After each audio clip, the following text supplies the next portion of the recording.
Magandang araw mga ka-JTech. Welcome to my YouTube channel. So sa vlog nito ay ituturo ko sa inyo kung paano magbasa ng isang measuring tape.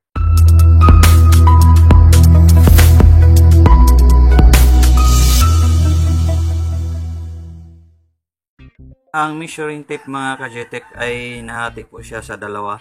So una, meron siyang English system at ang pangalawa ay metric system.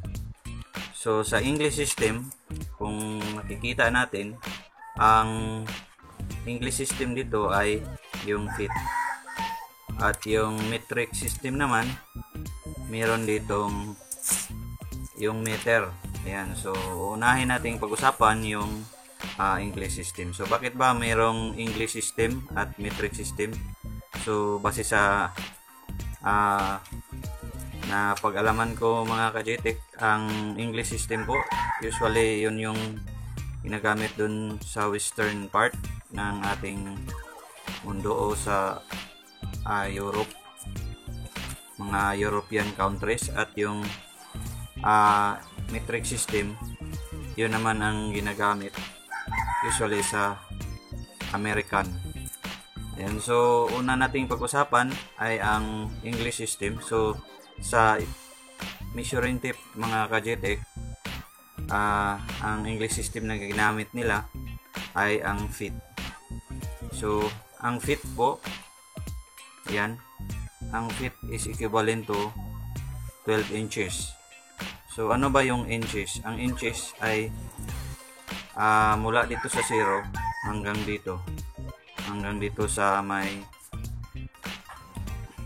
mula dito sa dito yung 0 hanggang dito sa 1. Ito yung isang inches. Ayan, so halimbawa ito, mula dito hanggang dito isang inches, at dito naman hanggang dito sa 2 ay 2 inches. Yan, hanggang umabot ng 12 inches, which is equivalent to 1 foot. And then sa isang inches mga ka-JTech ay nahahati din siya into into 16. Ayan, so mula dito sa, halimbawa dito sa 10 hanggang sa 11, so nahahati ito ng 16. So kung bibilangin natin yan, 1, 2, 3, 4, 5, 6, 7, 8, 9, 10, 11, 12, 13, 14, 15, 16. Ayan, so ang isang inches ay hinati siya ng 16. So yung isang hati ay tinatawag na 1/16. And then yung pangalawa naman tinatawag na 2/16 or 1/8. Yung pangatlo ay 3/16. Yung pang-apat 4/16 o 1/4. Then yung panglima 5/16. Then pang-anim 6/16 o 3/8. So fraction lang ito mga ka-JTech. Then 7/16. Then ang next naman is 8/16 or 1/2. Then 9/16. Then 10/16 or 5/8.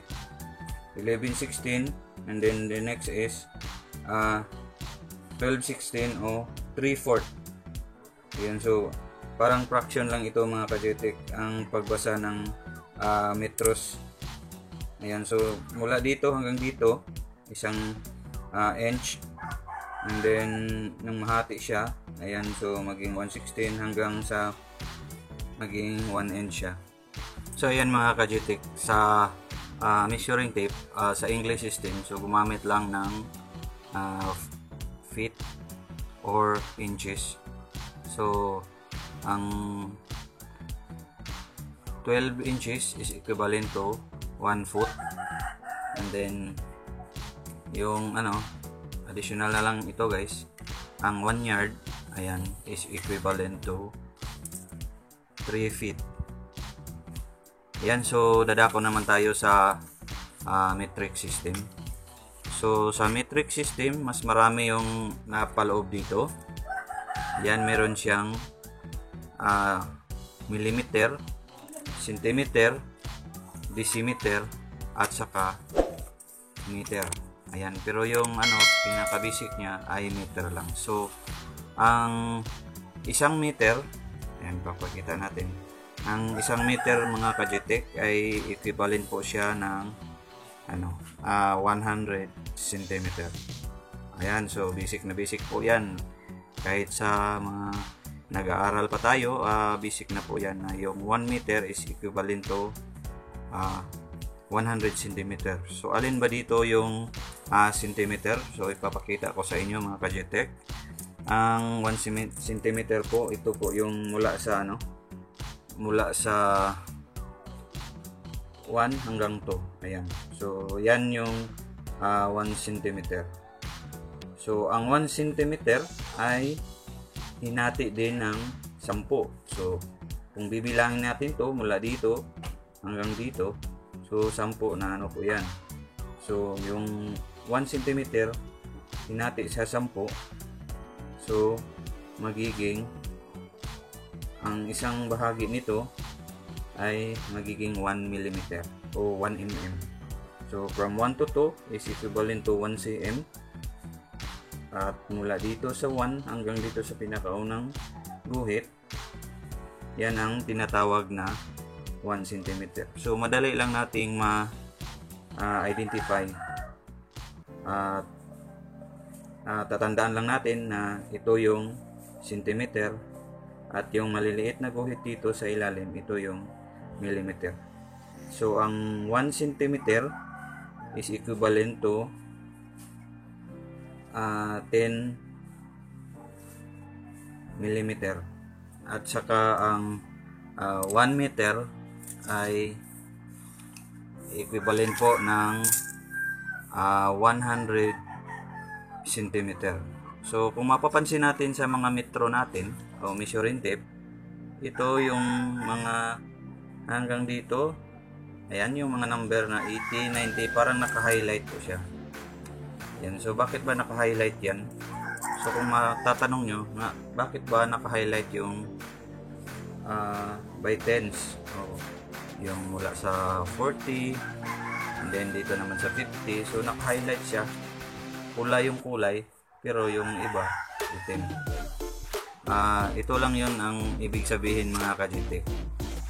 Ang mula dito hanggang dito, ito ay tinatawag na decimeter. Yan, so tandaan natin yan mga ka-GTech. Tinatawag ito na decimeter. So ang 1 decimeter ay mula dito hanggang dito. So back tayo dito sa may 0. So mula dito sa pinakadulo, ito yung 0, hanggang dito sa 10, yung naka-highlight yung 10, kulay pula, ito ay 1. Yan, 1 decimeter po yan. So ibig sabihin na ang 1 decimeter ay equivalent po sa 10 cm. Ayan, so kung mapapansin nyo, yung 10 naka-highlight, naging pula. Pagdating naman dito sa 20, naging pula na rin. So may ibig sabihin yan. Yan, so mula dito sa 10 hanggang dito sa 20, yan yung tinatawag na 1 decimeter. Ayan, so equivalent po siya ng 10 cm. So recap lang po tayo mga ka-GTech. Sa metric system, ang 1 meter po ay equivalent siya into 100 cm. At ang 1 cm ay nahati din sa 10 na tinatawag natin na millimeter. Ayan, so kung i-convert natin, halimbawa, sabihin natin na ang 1 meter is equivalent to 1000 millimeter or 100 centimeter or 10 decimeter. Ayan. So ayan, 9 hanggang dito sa yung 1 meter ay equivalent sa 10 decimeter, 100 centimeter or 1000 millimeter. Ayan, at sa English system naman po, yung 1 inches ay nahati din sa yung 1 inches ay nahati din sa 8. So kung mapapansin din natin dito sa pinaka pinakauna, hinahati pa siya na hanggang 32. So sa inches po mga ka-GTEC, parang fraction lang po yung pagbasa nito. So mula dito sa pinaka 0 sa unang guhit, kasi nahati na ito dito sa 32, so magiging 132 po yan. Then yung sunod na guhit ay magiging 116, then 332, 216 o 18. So ang mga sukat na ito mga ka-GTEC ay magagamit lamang sa mga yung maliliit na mga susukatin. Halimbawa yung sa metalworks, yung nagtuturno, ito yun magagamit nila ito, yung maliliit na sukat yan. Pero sa carpentry, kadalasan po ginagamit ay inches or feet, o di kaya ay sa metric system na centimeter at meter. So yan lang po mga ka-GTEC, sana po ay may natutunan kayo, at kung mayroon pa kayong mga karagdagang kaalaman, comment nyo lang sa comment box. At kung bago pa lang kayo sa aking channel, ay huwag nyo kalimutan mag-subscribe. Click nyo na rin ang notification bell para lagi kayong updated sa mga bago ko pang uploads. Ayan, so maraming salamat po sa inyong panonood.